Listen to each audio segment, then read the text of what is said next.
What up, Fight World? It's your boy Ego, and I'm back with some more boxing. Now, before I get to the title of this video, which is Pacquiao possibly coming back and facing new welterweight champion Jessie Vargas, I gotta graze over this subject once again. Now, I put out a video a day ago. Danny Garcia reportedly turns down $3 to $4 million to face Manny Pacquiao, the real scoop. And I documented it. And now you go in the comments, 14,000 plus views.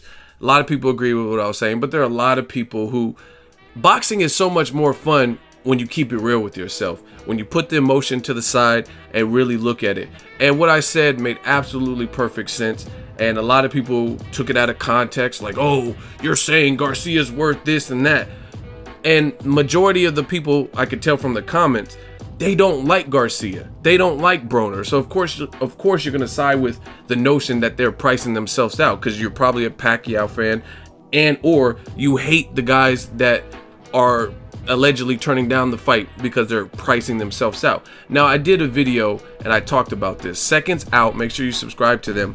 They have an exclusive interview with Bob Arum after Bob Arum was called a bitch by Adrien Broner, and Bob Arum specifically said to Radio Raheem that it's not fair to say Broner priced himself out because that implies he did not want the fight. That's not the case. However, Broner wanted more money than we were willing to give him. And as a result, we would have to dip into what we're getting for Pacquiao and give to Broner to make the fight work. And that's something that I didn't want to do. So to me, it sounds like Top Rank would rather carry the lion's share of the purse without having to tap into it. So if someone's a superstar, you got to pay him like a superstar. Whether you love him or hate him, whether you think Pacquiao destroys Broner and Danny Garcia in the same night, the fact is them fighting Pacquiao, that mixture, that equation would produce a big fight. Whether you think they deserve it, whether you think they have a chance in hell to beat Pacquiao, it is currently... Boxing has always been a business, and that fight makes business sense, and it's a fight people would tune into, both casuals and diehards alike. You know what I mean? It is what it is. So you can't have it both ways. You can't use their star power to produce this live gate and this million plus pay-per-view buys or whatever and not cash them out. And that's specifically what I was talking about in this video. Now, Danny Garcia, let's say he's fighting Rod Salka. Am I saying he's worth $3 to $4 million? No, absolutely not. But you look at a Danny Garcia, an undefeated fighter who has a good resume, and I challenge anyone who disputes that. Name someone 30 years of age or under that has a better resume than Danny Garcia at welterweight, or just career-wise, right? And someone who's a welterweight, and you won't find anybody. Keith Thurman. I mean, they have a couple mutual opponents like, let's say, Robert Guerrero, things like that. But Sean Porter, Keith Thurman, their resumes are getting better. And you got guys like Adrien Broner. I mean, Danny Garcia has faced everybody. Lucas Matisse, guys who were supposed to beat him. Amir Khan, Zab Judah, Robert Guerrero, Paulie Malignaggi, Nate Campbell, Kendall Holt, Eric Morales. His resume is deep. Lamont Peterson, right? So the bottom line of this initial video, which again, a lot of people are too emotional to understand, is if he were to face Pacquiao, it would sell. In my honest opinion, my heart of all hearts, I believe that, right? And it's funny because a lot of people send me videos or links, oh, check this out, and it's people saying the opposite of what I'm saying. I'm not watching that. I don't care what other people are doing for starters. Second of all, you got to look at it. And a lot of the links you guys send me are from smaller channels who there's no connection to the industry. They're not exclusively covering fights. They don't have exclusive interviews. They're not in the network. And the thing is, if that's not their forte, that's cool. I don't really care. But I want to hear more, like the things that I say on my channel. I can go out and get people in the industry who are respected to mimic my sentiments. They say the same things because I talk to people, right? Like, you listen to some of what these channels say, or writers or whoever else who are saying, condemning certain fighters, saying, oh, Andre Ward's a bitch, Kovalev's gonna destroy him. You're not gonna get no respected industry professionals who are saying that type of dumb rhetoric. Andre Ward is a bitch. You know what I'm saying? You're not gonna be able to get an interview with Teddy Atlas and the title's gonna read, and this is something he said, Andre Ward's a bitch. You know what I mean? In fact, Teddy Atlas did an interview with Golovkin, or with Dante's Boxing Nation, and he says Golovkin, what would really impress me is if he steps up and fights Andre Ward. So that already tells you what Teddy Atlas feels. And it's not just Teddy, this is anybody in the industry. Roberto Garcia, you're not going to see that. Nobody's talking about Ward like some people do on channels or up in write-ups and calling him a bitch. The things I'm saying, you can hear other industry leaders and people in the industry talk about. In fact, there's a link in the description right now with basically what I said in this Danny Garcia. Dante's Boxing Nation was covering the fight, and he interviewed Danny Garcia himself, who basically said the same thing. Now, I'm not going to steal Dante's shine. I want you guys to link to his video and go check it out. He did an interview with Dante after yesterday's fights, and the video is called Danny Garcia on Facing Pacquiao. He's going to get 30 million. If they want to make the fight, they can. And basically what he's saying is, pay me what I'm worth, which is exactly what I said in my video, right? Okay, once again, let me break this down for the people who are slow and cannot comprehend. Sometimes I feel like I'm talking to a special ed class. Like some people, it's not rocket science. Danny Garcia mixed with Pacquiao is a big fight. Just like Floyd Mayweather versus Berto is not as big of a fight as Pacquiao versus Mayweather. This is simple mathematics, right? So if you look at the potential options, the people who are the quote unquote front runners, obviously Broner and Danny Garcia, out of everybody they mentioned, Jessie Vargas and the Crawford-POSTOL winner, either Danny Garcia or Adrien Broner would be the fighters, not saying the most deserving or anything like that, but they would make the most sales with Pacquiao. They would be exciting buildups. They would be the ones that do the highest numbers.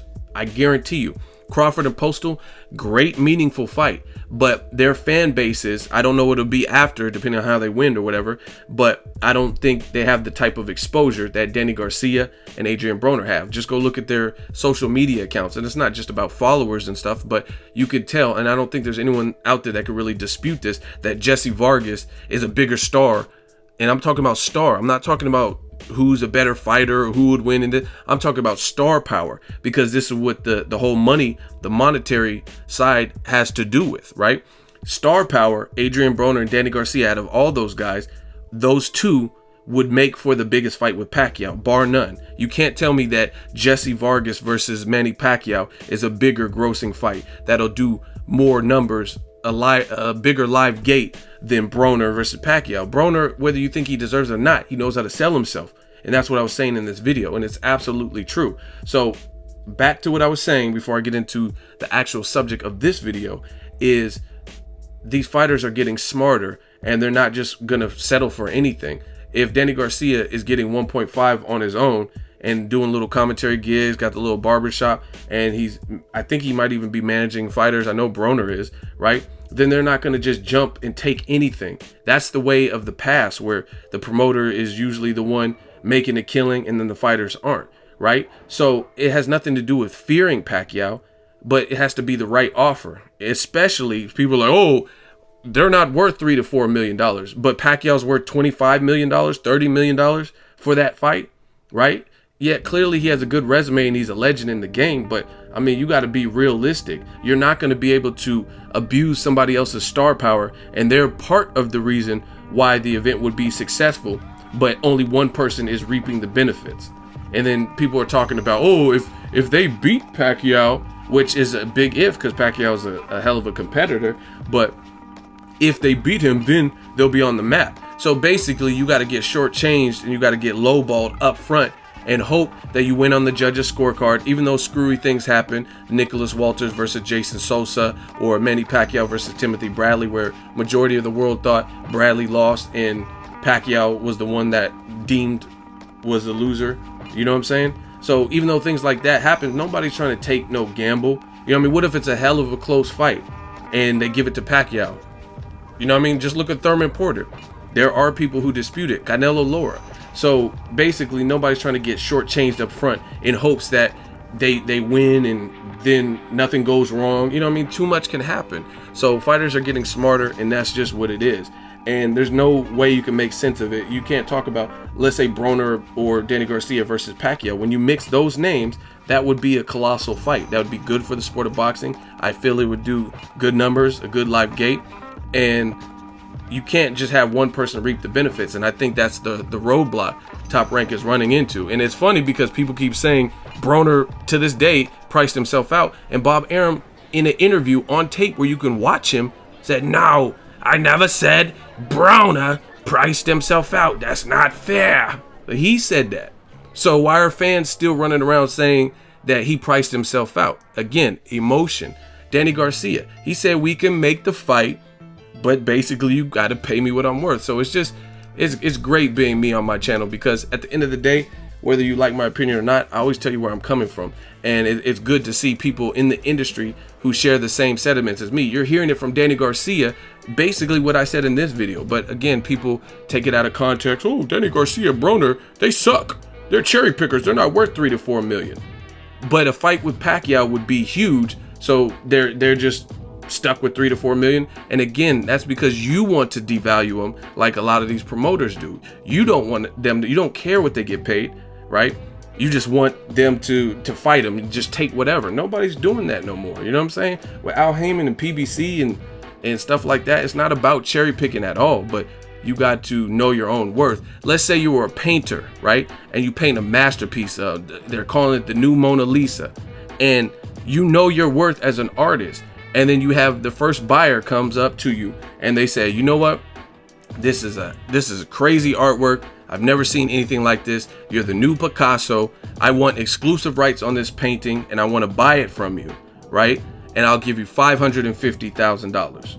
That's a large sum of money, especially if you don't work, you're an independent artist. But if you know your worth, that's how I know some of you guys have never been around money, because you want these fighters to just take whatever. I was just watching Chris Cyborg's ex-husband. He got his skull crushed by Michael Page. You know what I'm saying? He's in the hospital.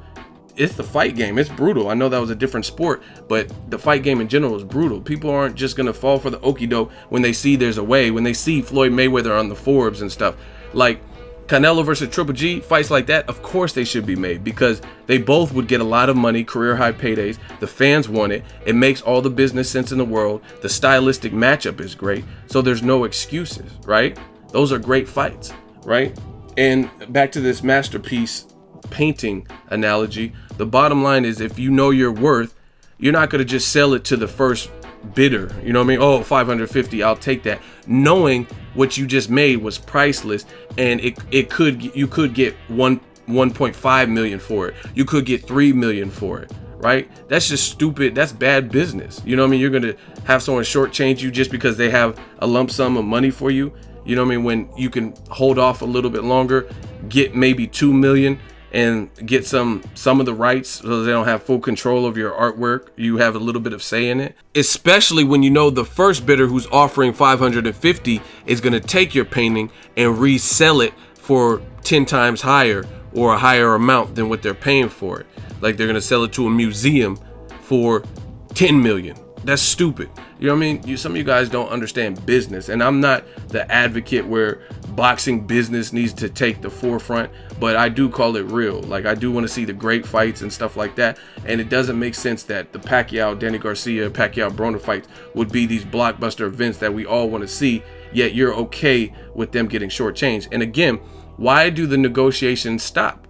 That's not the art of business. The art of business is Broner wants this amount of money. And then you keep working. You don't just go to the media and say, oh, Broner, he wants too much money. Done deal. So to me, it sounds like Top Rank, just like in the past, it sounds like they really had intentions. This is what they do. I've seen it before, where the Pacquiao sweepstakes will be all these names, and the person we want to see the least, that's who Pacquiao ends up fighting. They did it with Khan. They said Khan's an option, Terrence Crawford, or Adrien Broner, or Bradley 3. Now, if you're like me and most fans that I talk to, Bradley 3 was very low on the list because we had already seen that twice. Amir Khan, Crawford, Broner, those are all fresh faces. And what did we get? And I made videos about this. A lot of you guys try to play dumb. I did it before the fight came out. Terrence Crawford out of the Pacquiao sweepstakes. Ego rumor mill, right? And the fight we wanted to see the least was the fight that happened. I know a ton of people that said Pacquiao versus Amir Khan, great fight. Crawford versus Pacquiao, great fight. Broner versus Pacquiao, great fight. And that's not what happened. We got Bradley 3 because that's an in-house fight. Top Rank does this often. It's not really hard to see the tracks. Now, when it comes to Jessie Vargas, he's a Top Rank fighter. So I firmly believe that it would be Jessie Vargas more so than a CRAWFORD-POSTOL. Even though they're both with Top Rank, it's an option. But you look at what Pacquiao's team said. Michael Conks just recently did an interview where he said Crawford's never been in the picture. He's never been an option. So Crawford, all this time, Bob Arum was saying that Crawford was in the Pacquiao sweepstakes along with Amir Khan and Adrien Broner, but all of a sudden there's an article from Pacquiao's own people. They don't have all their stuff together in terms of what's being said to the public, because this whole time me and other people were under the impression that Crawford was an option, and then Michael Conks comes out in the interview saying Crawford was never under consideration.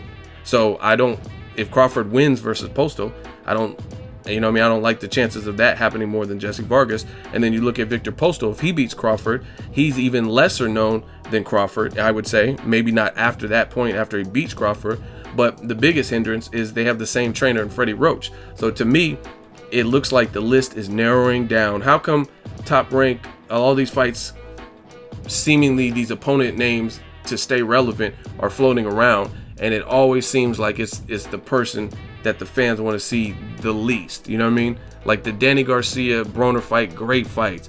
And this is Jessie Vargas, his official page, and this is what he put: tell me when and where, I'm ready, estamos listos, Team Vargas, right? And promoter Bob Arum told USA Today that Jessie Vargas is one of the front runner fighters possible for Manny Pacquiao. More developments will be revealed during Crawford-Postal. And I already seen an interview where Bob Arum says Jessie Vargas should be back in October, November. And that's the targeted date that they're saying Pacquiao can get away from his Senate duties and possibly come back. So you guys do the math here. You know what I mean? It sounds like Pacquiao versus Vargas, which in my opinion, no offense to Jessie Vargas, very cool dude, but he's a career 140 pounder, new champion. He did beat Saddam Ali, but Ali was untested in the grand scheme of things. He beat Luis Carlos Abregu, solid fighter, but Bradley already beat Abregu, and I think Abregu was pretty inactive, maybe had some injuries, things like that. He beat Saddam Ali, which was a good win for him, but that doesn't mean you're ready for a Pacquiao. You know what I mean? So to me, it seems all too convenient that all these names get thrown out for Pacquiao sweepstakes fighters, and then it always ends up being the fight that the fans probably want to see the least. This does, in my opinion, Jessie Vargas, there's some great fights out there. Like I really wanted to see Jessie Vargas, Kell Brook, Vargas versus Danny Garcia. These are all good fights. I just don't like the Pacquiao fight stylistically. It just doesn't really do anything for me. Pacquiao, he has a hard style to look good against unless you have the right intangibles, and I don't know that Jessie Vargas's style would mesh well to look good versus a Pacquiao. And that's just, I mean, his fan base, everything. You look at Jessie Vargas, and again, it's not just about subscriber count, but you have to do the math. He has 19,000 followers, and again, new media. This is what I do. I can't speak for anybody else, but I show you guys what I'm talking about. So I'm just looking at Instagrams. This is just a simple test. I didn't even do this. I just thought of it right now. Look how many Broner has. 539,000, right? Danny Garcia. Instagram. 335,000, right? So we go back to Jessie Vargas, and his Instagram has 19,000. I have more than that on my Instagram, and I'm not even clowning. I'm just being honest. You go look at. I'm just being real. I'm an honest person, especially when it comes to this boxing. You go to Boxingego, my shit. I got 32,000. You know what I mean? 32 and change. I'm not doing bad for myself. I'm not the fighter, right? And that's my point. So going back to my initial video, I feel even more confident in what I said, even though people tried to get mad, is if that is the case, you know Danny Garcia or Broner are bigger fights for Pacquiao that will generate more money than Jessie Vargas, then it's not out of the question for them to expect more money, because you're using their star power. You're using their star power as an aid to help sell the event. So there's no reason for Pacquiao just to be caked out and him getting 25, 30 million guaranteed while they're stuck getting 3 to 4 because a fan said, I don't like them. You know what I mean? That's not realistic. Especially when you're, just imagine if you work at Kmart or something and your manager is sitting in the office and you're doing work too. You're doing probably more work. The manager's doing a little bit of work, but you're on your hands and knees fixing the signage, you're sweeping, trying to get ready for a district walk. And then the district walk comes, and then he gets all the raise, he gets all the accolades and all the praise when you helped probably more than him, or the same amount or whatever. You know what I mean? This analogy doesn't have to be 100% perfect, but you guys get the point. You are helping to achieve that.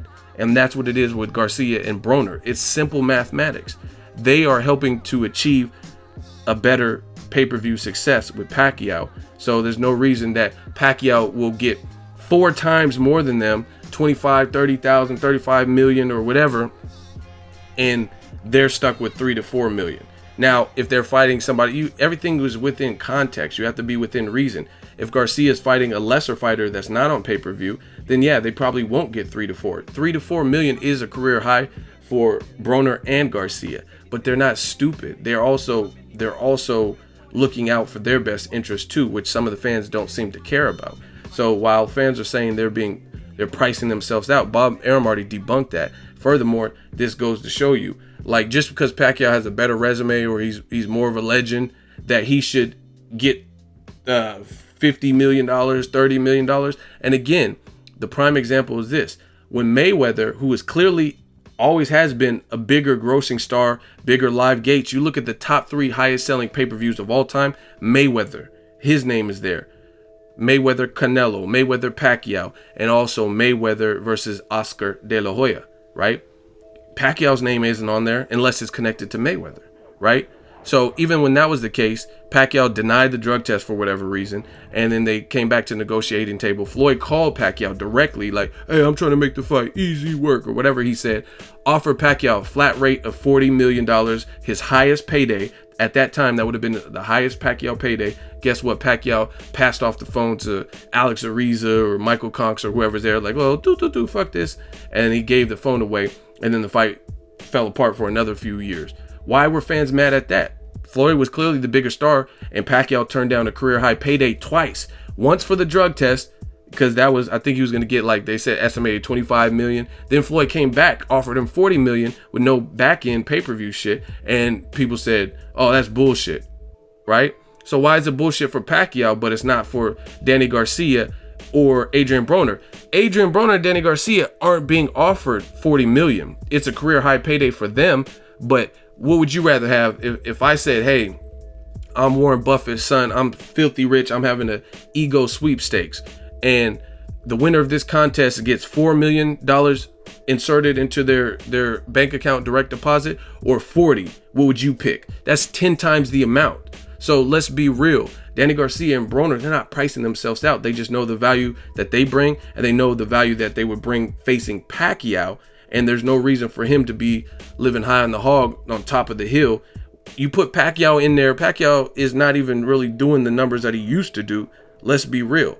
He fought Bradley and it was abysmal. Bob Arum himself said it was horrible numbers. The numbers were terrible. And that was with the loaded card, right? Because fans didn't want to see that. Fans will still pay. I know they got the Amazon Fire Stick and streaming and all that. Fans will still pay, but it got to be worth their while. You know what I mean? It has to be a fight. We've never seen Broner versus Pacquiao. We've never seen Danny Garcia versus Pacquiao. Hell, we haven't even seen Al Heyman work with Bob Arum. We haven't seen Bob Arum work with Al Heyman. So this would be a colossal fight, without a doubt. So it's not, I don't blame Broner or Danny Garcia for standing their ground and saying, hey, I'll fight the man, but you ain't just gonna just offer me peanuts or whatever you want. Again, you look at Jessie Vargas, he could do that. Like, he's in that position. We already just discussed this. Jessie Vargas, he will probably take that because that'll be a career high payday for him as well. And he doesn't know when else he'll get anything close to that, right? He's not as big of a star. So he has to take it in essence, you know what I mean? So that's what the game really is. It's dependent on what options you have. Chris Rock has an old joke, and I know this is not boxing, but he says, a man is as faithful as his options. It's the same principle. If you're a dude and you're clean cut, you dress well, nice car, and the bitches love you, you got a bountiful, plenty amount of options, gorgeous women who want to be with you, want to hang with you, want some of your time, then that's nothing to you, right? You're going to be like, oh, okay, this one's tripping. I'm going to call up Susie or whoever you guys date, Karen, you know what I'm saying? But if you're at a club and you don't really have success, you don't know how to talk to women, right? And then a decent looking woman comes, she doesn't have to be the most beautiful in the world, but you're going to take that because those are your options. And that's what it is with PBC, with Adrien, Broner, and Danny Garcia. They know there's big fights out there aside from Pacquiao, so they're not going to just take whatever offer. Just like the person in the club that's used to getting women versus the person in the club that it's not every day a pretty girl or a decent looking girl approaches them or wants to be with them or wants their time or their phone number to hang with them. It's a big difference. And if you're a player and you know that, then you're going to know your options and you're going to be that alpha male and be like, you know what I mean? This is nothing new to me. And again, I could tell some of you guys never have money because that's how you're acting. You're thinking from your perspective. You know what I mean? Like, oh man, $4 million, I'll take that in a heartbeat. I'll fight Mike Tyson for $4 million. Yeah, of course you would, because you don't know when you'll ever see even 1 million. You know what I'm saying? Let alone 4 times that. So that makes sense. But you got to be realistic. And these fights still can get made, like Danny Garcia is saying in Dante's Boxing Nation's interview, but they got to get made for a reasonable price. And to me, Pacquiao at this point of his career, not fighting Mayweather, fighting one of the young, strong lions that are going to help him generate commercial success and good pay-per-view revenue, right?